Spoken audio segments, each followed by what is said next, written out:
Okay, so we saw the baby's favorite. Let's go through. I picked two favorites for Oakley because you guys have already seen Nibbles.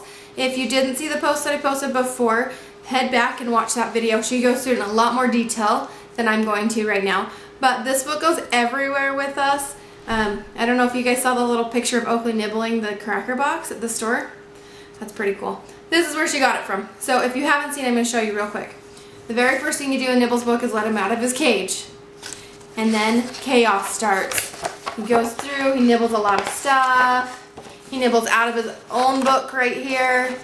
See, it peeks through. There's a look and find. You have to go through and find where Nibbles is. And he lands in some books. And there's this book within the side of the book, a little book inside. And he goes through all these different fairy tales and causes chaos and changes the story in these little books. Red Riding Hood, there's a lift a flap in here somewhere. And then at the very end, you catch Nibbles and you close the crate. And then of course, your little one's gonna wanna peek inside the crate to make sure Nibbles is still there. And he's not. He nibbled his way right out of his very own book. You guys, this book, yeah, I love it. It's so much fun. So, Nibbles is Oakley's go-to book. This is my go-to book for Oakley.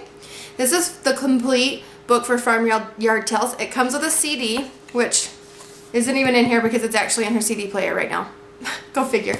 But it does come with a CD that reads the stories and it's got sound effects, and she loves it because she gets all this different sound effects. It goes through, this is the farm, it shows you a map of it, and then every story starts the same way. This is Apple Tree Farm. The top is for younger readers or when they're learning to read, or if you just want a quick story, you read the top and if the story makes sense, or you can read down below and you'll have more detail in the story. This is great for when my kids are learning to read. I'll have them read this top line and then I'll read the bottom so they get the full story, but they are reading with me instead of just reading to me or me just reading to them. It goes through different things that happen on the farm. The pig gets out of the gate and it talks about where the pig goes. I love this book the most because I can read one to her, start the CD, and she can listen to it until she falls asleep.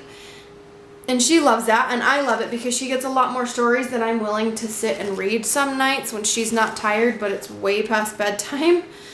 So this is a really fun book to read to your kiddos and just to have, because learning to read and all of that, they grow up with these books and the characters are the same throughout. It's also written by Stephen Cartwright, which means that there's a little duck to find on every page. Some of them are easy, some of them are hard. On this one, here's the little duck right here by the fence. I don't know if you can see that or not, but there's a little duck to find on every page, so it keeps her entertained while I read as well. Okay, I'm going to move on to another book. I hope you're ready.